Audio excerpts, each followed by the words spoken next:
Puji dan syukur kita panjatkan kepada Allah Subhanahu wa Ta'ala yang memberkati kenikmatan berupa agama yang benar, agama yang adil, agama yang baik, agama yang jujur, dan agama yang lurus, agama yang syarat dengan nilai. Pertama, nilai kebenaran, al-haq, lawannya al-batil, kebatilan. Yang kedua, nilai keadilan, lawannya adalah az-zulmu, kezaliman. Yang ketiga adalah nilai keadilan, nilai kebaikan, al-birru, al-khair, lawannya asyarru dan al-ithmu, kejahatan dan dosa. Kemudian nilai kejujuran, kejujuran as-sidqu, lawannya al-kadzibu, kebohongan. Dan kemudian nilai yang bersifat lurus, ar-rusydu, lawannya adalah al-ghayyu, bengkok, sesat. Dan itulah ciri seorang muslim yang beriman kepada Allah, kepada kitabnya, kepada rasulnya, dan kepada agamanya. Berusaha untuk mengenal dan memahami nilai-nilai Islam, kemudian mengamalkannya, mengajarkannya, dan menyebarkannya serta membelanya. Yang akan kita kaji pada subuh pagi ini adalah kebenaran yang diyakini. Kebenaran adalah terjemahan dari kata al-haqq, lawan dari kata al-batil. Kalau bahasa Inggrisnya itu right, ada human right, hak asasi manusia. Jadi ada juga hak asasi Allah. Kalau hak asasi Allah itu kalau dikaitkan dengan surat An-Nas, surat yang terakhir, di mana Allah sebagai Rabbun Nas, kemudian Malikin Nas, dan Ilahin Nas, maka hak Allah itu adalah dipujinya. Hak Allah itu adalah ditaatinya, dan hak Allah itu adalah diibadatinya. Manusia yang benar adalah manusia yang memuji Allah, tidak memuji yang lainnya. Manusia yang benar adalah manusia yang mentaati Allah dan mentaati semua yang taat kepada Allah. Dan manusia yang benar adalah manusia yang beribadah kepada Allah, tidak maksiat kepada Allah, tidak melakukan kesyirikan kepadanya. Itulah makna daripada al-haqq, berkaitan dengan hak asasi manusia dan juga berkaitan dengan hak asasi Allah Subhanahu wa Ta'ala. Nanti dijelaskan di dalam Al-Quran. Kemudian kebenaran juga terjemahan dari kata as-sidqu. As-sidqu itu artinya adalah kejujuran dan kebaikan. Orang yang mencintai kejujuran dan kebaikan, orang yang berusaha untuk tetap jujur dan baik, dalam Al-Quran disebut as-siddiq. Ini teman yang terbaik. Dan di sorga dalam nikmat Allah akan berkumpul dengan para nabi, akan berkumpul dengan para syuhada, akan berkumpul dengan orang-orang yang saleh. Itu orang yang taat kepada Allah dan Rasulnya. Jadi as-sidqu itu lawan daripada al-kadzibu. Al-kadzibu itu adalah apa? Kebohongan. Alaikum bisidqi fa inna sidqa yahdi ilal birri wa innal birra yahdi ilal jannah. Kalian harus jujur. Kalian harus baik. Kalian harus benar. Karena akan menunjukkan, membimbing kepada albir. Albir itu kebaikan. Jadi kalau jujur, kalau benar, maka insya Allah akan baik. Dan kebaikan itu akan membimbing, mengantarkan ke surga.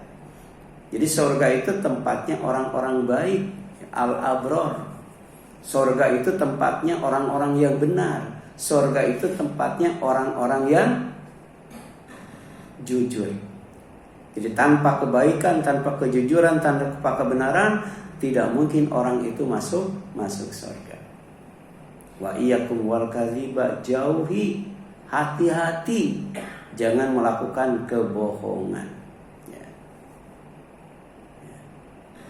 Kenapa? Fa'inal kadziba yahdi ilal fujur. Karena kebohongan itu akan mengantarkan kepada kemaksiatan, mengantarkan kepada dosa. Wa inal fujur yahdi ilan nar. Dan kebohongan serta dosa itu akan mengantarkan kepada neraka. Jadi neraka itu tempatnya orang-orang yang berbuat dosa. Tempatnya orang-orang yang berbuat maksiat. Tempatnya para pembohong. Jadi tidak mungkin orang yang berbuat dosa, orang yang berbuat maksiat, orang yang melakukan kebohongan itu masuk surga.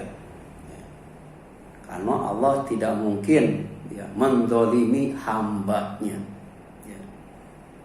Wa an laisa lil insani illa ma sa'a. Manusia akan mendapatkan balasan dari Allah sesuai dengan hasil usahanya. Kalau benar, baik, jujur, itu surga. Tapi kalau bohong, maksiat dan dosa, itu neraka. Bahkan di dalam surat Ar-Rahman Allah bertanya, hal jazaul ihsan ilal ihsan. Bukankah kebaikan itu balasannya adalah kebaikan? Man jaa bil hasanati falahu asyru amsalihha. Cuman bedanya kalau orang berbuat baik, mati membawa kebaikan menghadap Allah, oleh Allah akan dibalas dengan 10 kebaikan. 10 kebaikan yang sama. Wa man jaa bisayyi'ah, tapi kalau dia datang membawa kejahatan, membawa dosa, membawa keburukan, membawa kemaksiatan, wala yujza illa mislaha. Oleh Allah tidak akan dibalas kecuali dengan balasan yang sama.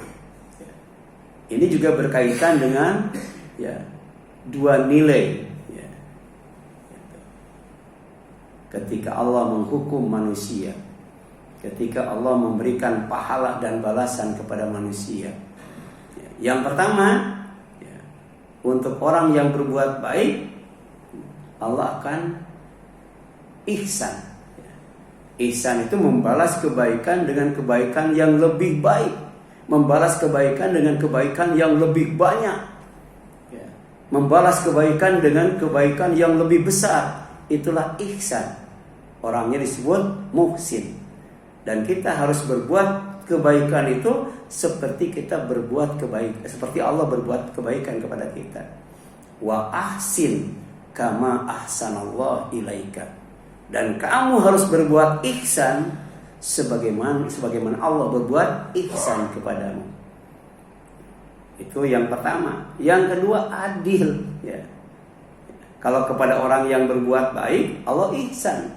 Tapi ketika membalas kejahatan kepada orang yang berbuat jahat, Allah itu adil. Adil itu tidak akan membalas kecuali dengan balasan yang sama. Makanya ada yang disebut kisos. Gitu. Kalau membunuh, dibunuh lagi. Kalau memukul, dipukul lagi. Gitu. Wa in aqibu, wa in aqabtum fa'aqibu bimithli ma uqibtum bih. Jika kamu mau membalas kejahatan orang, maka balas dengan balasan yang sama, yang setimpal. Wala in sabartum lahu khairul lisabirin. Tapi kalau sabar tidak membalas, bahkan ihsan membalas dengan kebaikan, maka sabar itu lebih baik, lebih baik. Ini luar biasa. Ini nilai juga, nilai kesabaran. Nilai kesabaran. Kemudian yang selanjutnya, kebenaran yang diyakini itu yakin, yaitu berasal dari kata al-yakin, lawan dari kata ar-raib, atau asyak, atau al-miryah. Artinya apa? Artinya ragu. Yakin itu lawan daripada ragu. Kalau ragu berarti tidak yakin. Di dalam Al-Quran, dzalikal kitabu la raiba fi hudal lil muttaqin. Bahwa Al-Quran itu kitab yang wajib diyakini, tidak boleh diragukan. Jadi kalau kita beriman kepada Al-Quran, kita wajib meyakininya. Di dalam Al-Quran tidak ada satu ayat pun yang meragukan isinya. Semuanya berasal dari Allah Subhanahu wa ta'ala, bukan kata-kata Nabi Muhammad sallallahu alaihi wasallam. Kemudian Al-Quran menyebutkan 3 tingkatan keyakinan. Jadi yakin itu ada tingkatannya. Yang pertama adalah yakin dengan ilmu, disebut ilmu yakin. Jadi kalau kita tidak menuntut ilmu, kita tidak punya ilmu, maka kita tidak akan yakin dalam hidup kita. Makanya diwajibkan menuntut ilmu. Sebelum beramal, berilmu dulu, supaya kita beramalnya dengan yakin, tidak dengan ragu-ragu. Kalau melihat hilal, supaya yakin dengan ilmu, dihisab. Itu ilmu hisab. Namanya ilmu yakin. Jadi gak boleh itu ragu, harus yakin. Berdoa harus yakin. Makanya kalau kita berdoa, jangan ya Allah, berikan aku 10 pintu kontrakan di dunia. Tanggung ya Allah, minta sorga. Jangan minta rumah kontrakan, tanggung. Kalau yakin itu minta sorga. Allahumma inni as'aluka jannata. Itu doa yang harus kita baca selepas sholat 5 waktu itu. Allahumma inni as'aluka jannata, Allahumma inni as'aluka jannata. Dan doa istri Fir'aun ketika akan dihukum mati apa? Minta supaya dibangunkan sebuah rumah dekat Allah di sorga. Jadi di sorganya itu dekat Allah, berarti sorganya tinggi banget gitu. Yakin. Dan kemudian walaupun dijemur di tempat yang panas, itu dinaungi oleh malaikat, tidak merasakan panas. Padahal diikat di 4 tiang menghadap ke langit itu. Itu jahat banget itu, zalim banget, melampaui batas banget. Istrinya sendiri dieksekusi seperti itu, tangannya diikat di tiang, kiri kanan, kakinya juga, kemudian menghadap ke langit. Bisa kita bayangkan, dijemur di tengah padang pasir. Tapi Allah memerintahkan malaikat untuk menaunginya, tidak merasakan panas. Tapi ternyata tidak berhenti sampai di sana. Firaun menyuruh orang untuk membawa batu yang paling besar supaya ditimpukan kepada istrinya yang tidak menyembah dirinya, tidak beriman kepada dirinya sebagai Tuhan. tapi dia beriman kepada Tuhan Nabi Musa setelah Nabi Musa bisa mengalahkan ya, para tukang sihir. Ya. Tapi sebelum batu itu menimpanya, ya, maka malakul maut mencabut nyawanya sehingga tidak terasa. Ya. Ini doa itu kekuatan yang luar biasa. Ya. Bayangkan kalau istri Fir'aun tidak berdoa, ya, panas luar biasa itu dijemur di tengah padang pasir, kemudian ditimpa batu yang sangat besar sekali.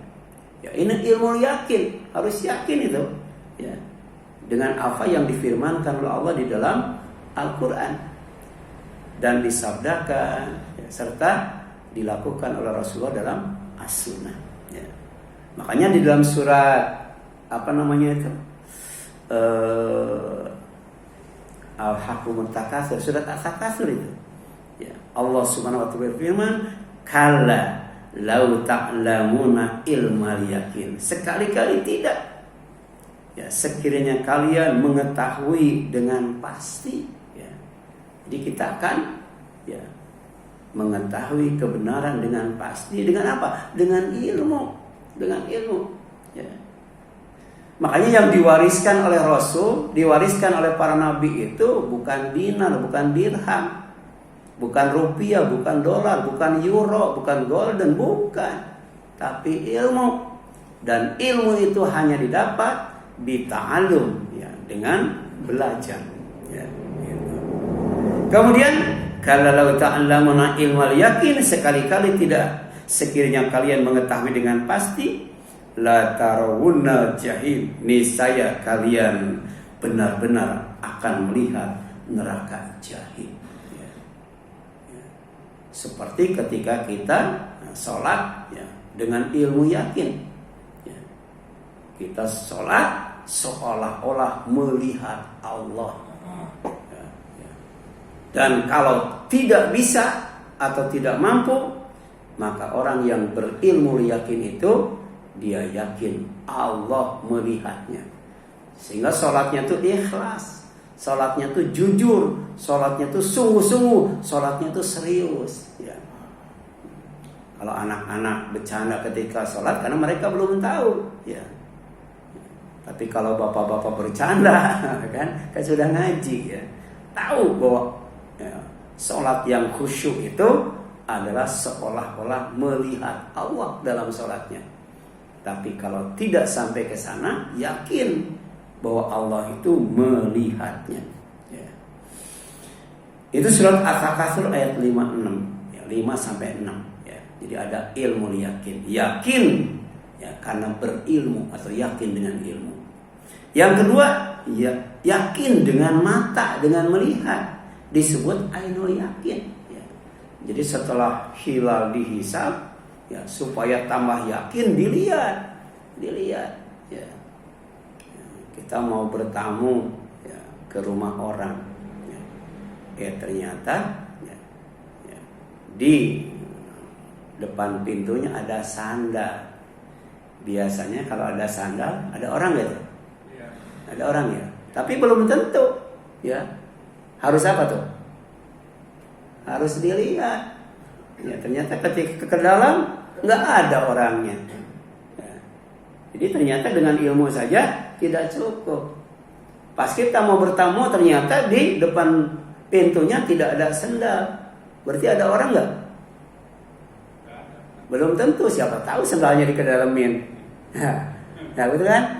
Itulah fungsinya melihat. Jadi bisa yakin dengan ilmu, bisa juga yakin dengan mata. Disebut ainul yakin, ya. Kata Allah, "Tsumma la tarawunnaha ainal yakin." Ya. Jadi kamu akan melihat neraka jahim itu bukan hanya dengan ilmu, tapi juga dengan mata. Tapi jangan sampai kita melihat neraka jahim dengan mata, jangan. Ya. Ya. Sebab, ya, kalau melihat neraka jahim dengan mata, ya, itu namanya kita penghuni neraka jahim. Jangan sampai itu. Kita cukup tahu neraka jahim itu ada. dan Allah kemudian ngasih gambarannya, dan itu harus diyakini ya. Seperti penghuni neraka jahim itu kalau makan makanannya itu zakum ya. Tapi karena sangat lapar dimakannya sampai perutnya penuh, tapi kemudian setelah berada dalam perut zakum itu mendidih ya. Panasnya ya, setara dengan panasnya tembaga ya. Kemudian kalau haus dikasih minum ya, dengan minum yang panasnya setara dengan besi mendidih ya. Tapi karena haus diminum, dan minumnya seperti minum onta katanya ya. Kalau onta sekali minum 1 ember enggak? Lebih itu ya. 1 bak aja nggak cukup kalau unta minum ya. Kalau Mas Tono 1 galon habis nggak tuh? 1 galon tuh bagi unta dikit. Ternyata unta itu minumnya mungkin 1 kolam ya. Karena dia oleh Allah difungsikan ya sebagai kendaraan ya yang akan membawa manusia, alat-alat berat ya, dengan perjalanan yang sangat jauh, bahkan di atas ya, panas terik ya, padang pasir.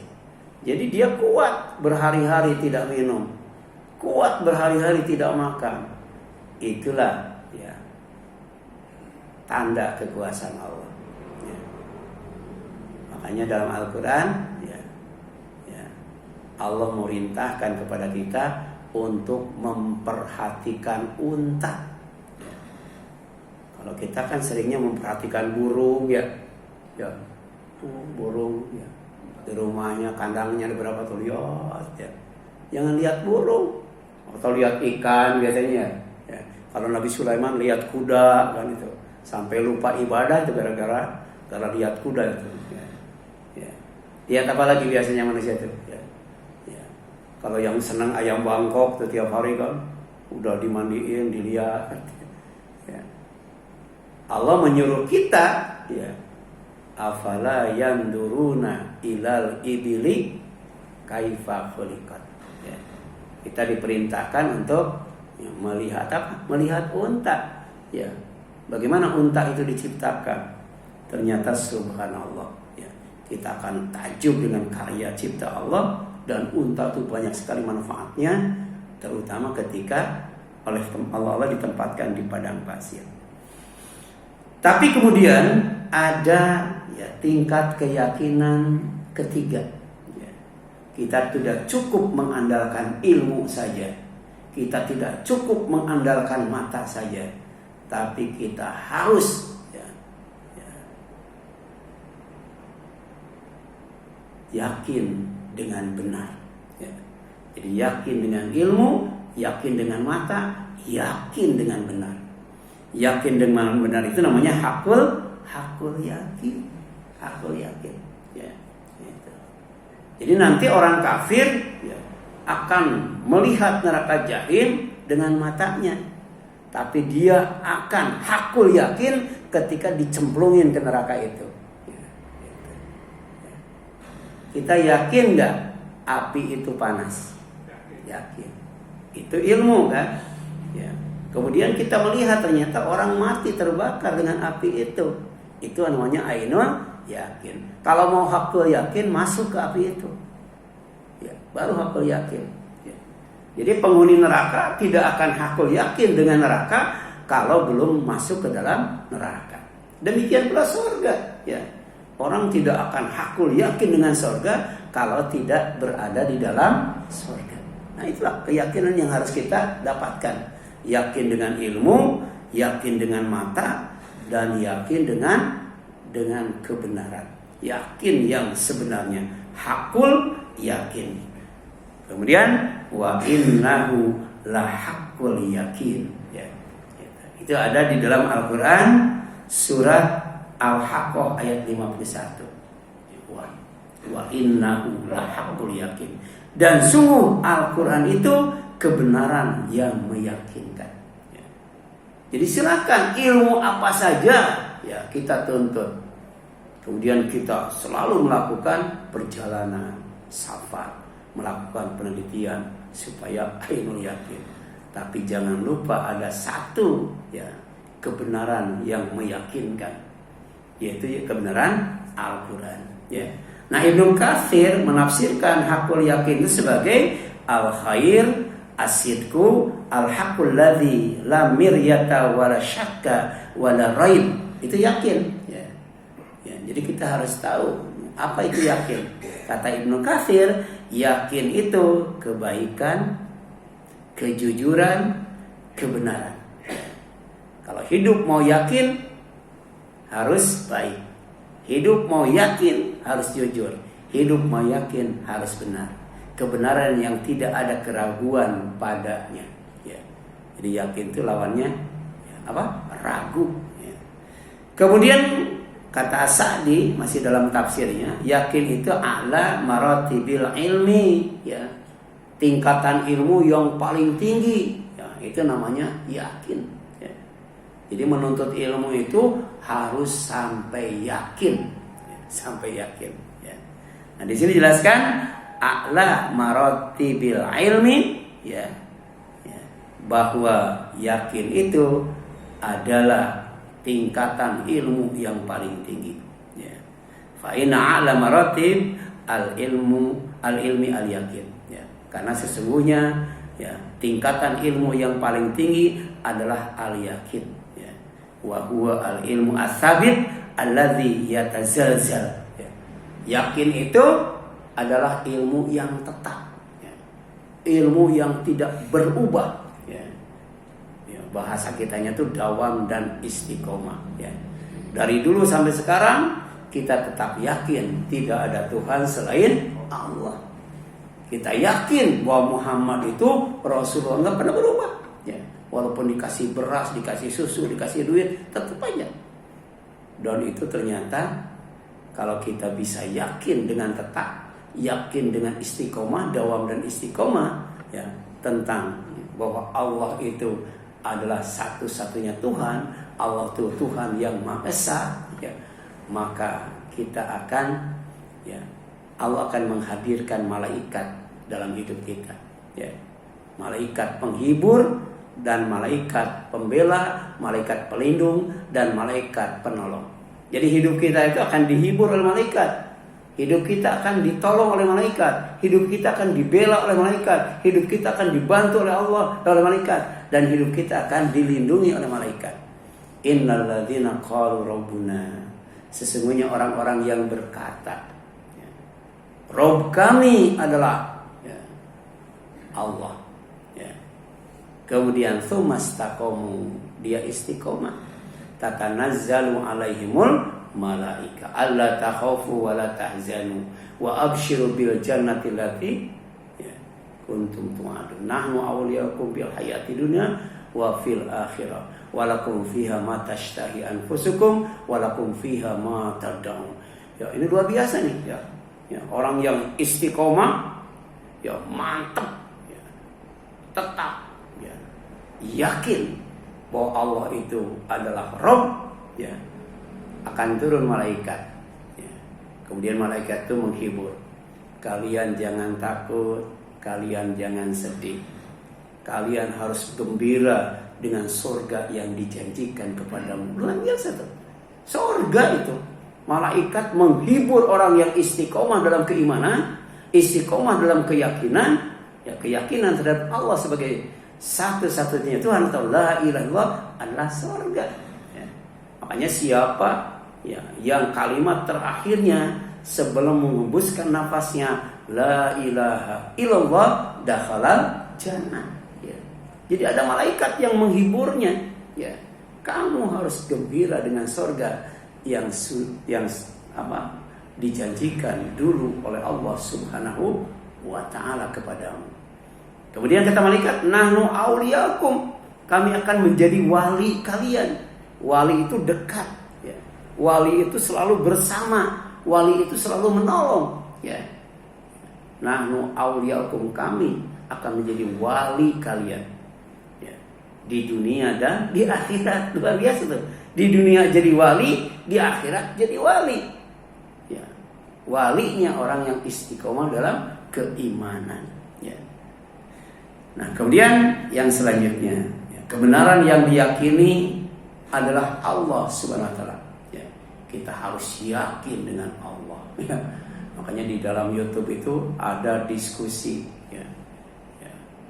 bahwa kata Ustadz, kita tidak boleh berzikir dengan Allah, ya, nggak boleh itu. Ya, karena itu belum sempurna.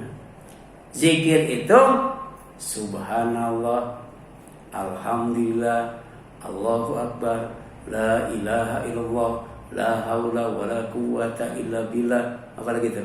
Ya. Itu zikir. Ya. Tapi disangka Allah juga cuman menyebut Allah juga zikir. Allah. Makin cepat. Hu kayak gitu ya. Ada ya? Ya. Jangan ada Allahu Akbar itu. Ya. Itu yang di Bekasi, Ustaz siapa yang pengobatan alternatif itu? Ya. Itu cepat baca Allahu Akbarnya. Ya. Ada juga yang baca Allahu Akbarnya sampai pakpar gitu ya. Saking cepatnya. Ya. Ini ya. Kemudian yang selanjutnya, Allah berfirman bahwa kebenaran itu adalah Allah itu sendiri. Ya. Dzalika bi anna Allah huwal haqq. Ya. Yang demikian itu karena sungguh Allah dialah yang hak. Ya. Wa annahu yuhyi al-mauta wa annahu ala kulli syai'in qadir. Kenapa Allah itu adalah al-haq? Karena Dia yang akan menghidupkan orang yang mati. Jadi orang yang mati nanti akan dihidupkan kembali oleh Allah Subhanahu wa taala. Itu harus yakin. Allah yang menghidupkan. Kalau tidak dihidupkan nggak bisa hidup itu. Allah yang menghidupkan orang yang mati. Dan dalam waktu yang sama, wa annahu ala kulli syai'in qadir. Bahwa Dia dikatakan al-haq karena ya, atas segala sesuatu Dia maha kuasa. Ya. Itulah alasan kenapa Allah itu al-haq. Ya. Yang kedua, karena Allah itu zat yang wajib taat beribadah serta berzikir dan berdoa kepadanya. Ya. Kita wajib berzikir kepada Allah, kita wajib berdoa kepada Allah, kita wajib taat kepada Allah, kita wajib ibadah kepada Allah. Kenapa? Karena Allah itu al-haq. Ya, Allah itu yang benar Tuhan. Ya. Dzalika bi anna Allah huwal haq. Ya. Demikianlah kebenaran, ya, kebesaran Allah karena Allah dialah Tuhan yang hak, Tuhan yang benar. Wa anna ma yad'una min dunillah, ya, dan Tuhan-Tuhan yang diibadati selain Allah oleh manusia adalah Tuhan yang batil, ya, Tuhan yang tidak benar. Ya, huwal batil wa anna Allah ala wa anna Allah huwal aliyyul kabir. Dan Allah itu maha tinggi lagi maha besar. Lebih tinggi dari langit, lebih tinggi dari Sidratul Muntaha, lebih tinggi dari Arasy. Itulah Allah. Dan lebih besar dari semua ciptaannya. Ya. Sehingga ada orang yang nyeleneh. Ya. Apakah Allah bisa, ya, menciptakan sesuatu yang Allah tidak bisa mengangkatnya? Ya. Itu pertanyaan yang tidak perlu dijawab. Ya. Karena Allah itu maha kuasa. Gitu. Apakah Allah bisa menciptakan makhluknya yang lebih tinggi dan lebih besar dari dirinya? Itu pertanyaan apa? Iya, pertanyaan ngaco. Ya, itu. Saya waktu jualan di pasar, itu ada itu kakek-kakek itu. Nanyanya itu yang aneh-aneh. Ya, diantaranya, ya, Allah itu bisa nggak? Ya, bikin sesuatu yang Allah tidak bisa mengangkatnya. Allah itu bisa nggak membuat sesuatu yang lebih besar dan lebih tinggi daripadanya? Nggak saya jawab. Ya. Allah itu sebenarnya mempengaruhi manusia atau dipengaruhi manusia? Udah tuh. Ya. Emang kenapa Bapak nanya begitu? Sebab kalau manusia maksiat, Allah murka. Kalau manusia ibadah, Allah cinta. Berarti Allah itu dipengaruhi oleh makhluknya. Terus sampai ke sana. Ya. Allah tuh kuat nggak? Ya, kalau semua orang, ya, itu bergantung kepadanya, kan? Jadi diibaratkan Allah itu pohon ya, atau tambang. Kalau semuanya orang bergantung bakal apa tuh? Patah ya.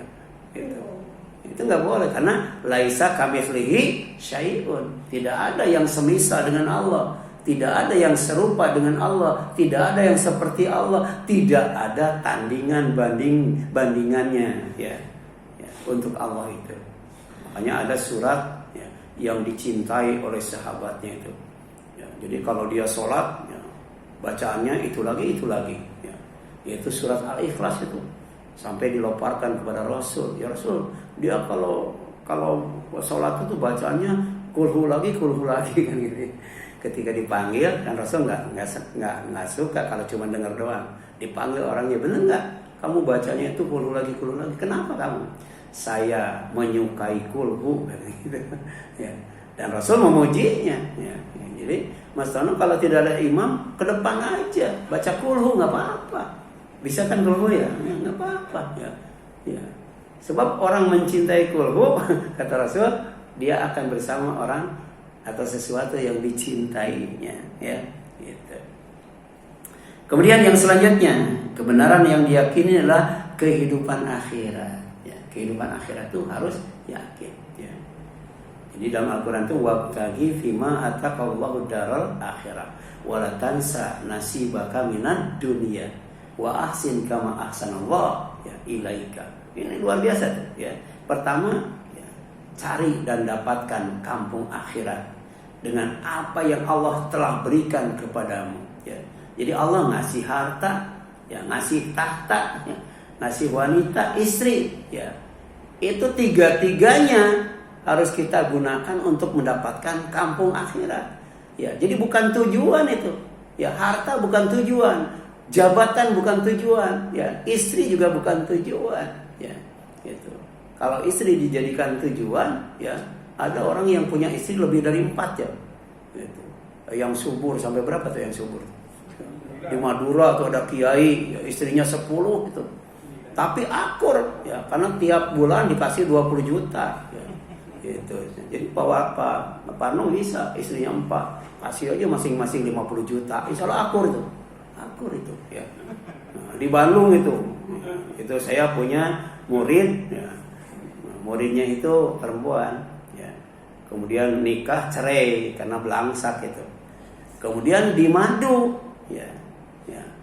Istri tuanya tuh nggak pernah ya ribut dengan dia. Kenapa? Baik istri tuanya maupun istri mudanya, dua-duanya dikasih lapak singkong. Jadi tiap hari sibuk dengan singkongnya tuh. Nah, jadi suaminya tuh ngasih barang singkong, modalnya singkong, istri pertama singkong, istri kedua singkong. Nanti kemudian setor ke suaminya. Jadi suaminya dapat untung, kemudian istrinya nggak ribut begitu. Ya, itu luar biasa. Ya, ini resep poligami. Ya. Tapi kalau dua-duanya nganggur, ribut nggak? Ribut, mikirin istri muda, istri tua. Ini mah mikirin singkong aja tiap hari. Ya. Nah ini ya, di sini jelaskan wabil akhiratihum yuqinu. Salah satu ciri orang yang bertakwa ya, dia akan menjadikan Al-Quran itu sebagai petunjuk dan dia dijanjikan surga seluas langit dan bumi. Kenapa? Wabil akhiratihum yuqinu. Karena mereka yakin dengan akhirat. Jadi kalau semua yakin dengan akhirat, ini kotak amal yang 3 penuh itu nggak bakal muat, ya, nggak bakal muat kalau yakin dengan akhirat, betul kan? Kenapa? Karena kata Allah, ma indakum yanfad wa ma indallah bakin. Apa yang ada pada kamu bakal habis itu, sedangkan apa yang ada di sisi Allah nggak bakal habis. Ya. Ya. Jadi kalau kita punya uang 10.000, 5.000 2.000, 1.000 ya. Kemudian dimasukkan yang 10.000 ya. Berapa sisanya? Berapa sisanya? Sisanya ya? Bukan 10.000 sisanya. Nah, karena yang 5.000, 2.000, 1.000 habis itu. Dibeli nasi uduk, lontong dan sebagainya. Ya. Kalau itu tetap nanti ya. Bahkan wa ma tuqaddimu li anfusikum min khair, harta apa saja yang kamu ya keluarkan ya Itu untuk kebaikan, ya. Tajiduhu indallahi wa khairu wa a'dhamu ajra. Nanti kamu akan dapati di sisi Allah itu harta yang kamu keluarkan itu lebih besar dan lebih baik, lebih besar dan lebih baik. Ya. Saya pernah itu, ya, habis ngisi taklim itu ada orang nyamperin saya, Ustaz pinjam KTP, ya, udah saya kasih. 3 hari kemudian bawa motor ke sini, motor legenda, ingat aja, legenda itu. Jadi kalau orang ngasih motor untuk kebaikan, ini katanya, jadi Ustaz nggak usah naik angkot lagi gitu ya. Itu, saya ngisinya di Green Garden itu, ya. Orangnya baik banget itu ya. Ngasih motor legenda, ya. Jadi legendanya tuh 1 ya. Kan ada legenda 2. Legenda 1, bagus banget itu ya. Nah, tapi kemudian oleh anak saya tuh ditukar itu karburatornya, apa namanya itu? Knalpotnya itu dengan knalpot Cina gitu. Jadi suaranya nggak karuan tuh waktu itu. Anak saya waktu itu seneng balap diganti gitu ya. Gitu. Luar biasa tuh. Coba kalau kita ngasih motor, nanti ketika bertemu dengan Allah, kita dapat apa tuh? Yang lebih besar dan lebih baik daripada motor. Apa tuh? Luar biasa ya.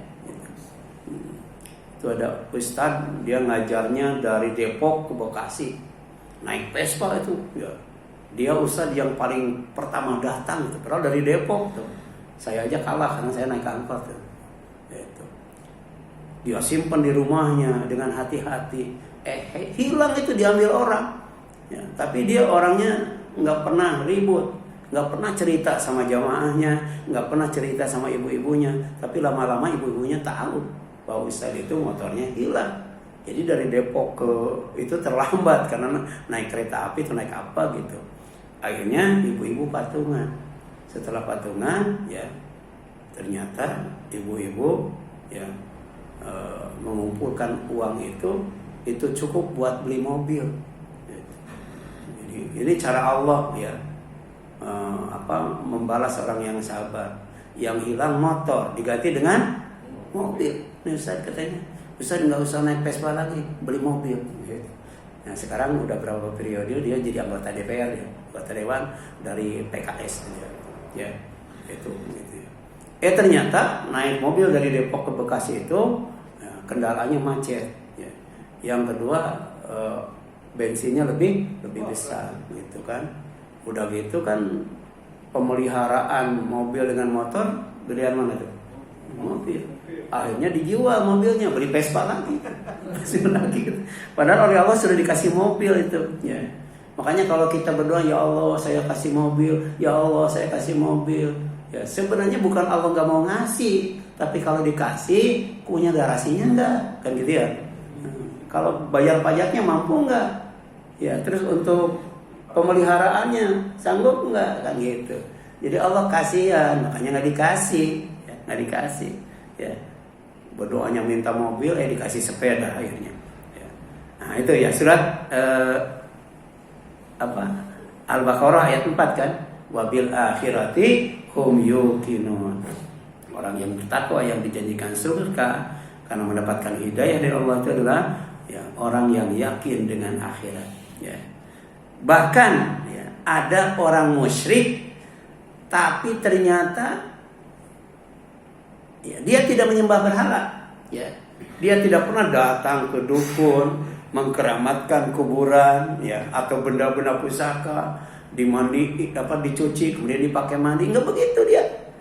Tapi diancam dengan neraka wel karena melakukan kesyirikan. Padahal dia tidak menyembah berhala, ya. Dan itu disebutkan dalam Al-Quran, wa wailul lil musyrikin, dan neraka wel. Celaka, binasa bagi orang yang menyekutukan Allah. Siapa yang menyekutukan Allah di sini? Bukan penyembah berhala, tapi alladzina la yu'tuna zakat. Ya, orang yang tidak berzakat. Hati-hati loh ya. Ya, zakat fijaro, ya, zakat apa lagi? Zakat mal, ya, zakat fitrah. Dia nggak pernah zakat itu. Ya, maunya jadi mustahik melulu itu ya. Ya hati-hati itu. Musyrik itu kalau tidak berzakat. Ya. Kira-kira setahun sekali zakat fitrah mampu nggak? Mampu. Zakat fitrah cuma 40.000 ya. Masa setahun sekali nggak mampu ya. Kalau kurban kan seharinya 10.000. Nah sekarang kalau 40.000 satu tahun, kira-kira seharinya berapa? Ya, masa jadi mustahik terus ya? Nah ini hati-hati, ini ada ancaman dari Allah. Wa wailul lil musyrikin ya. Neraka wel bagi orang-orang yang melakukan kesyirikan kepada Allah. Siapa? Alladzina la yu'tuna zakat. Orang yang tidak mengeluarkan zakat. Tapi wa hum bil akhirati hum kafirun ya.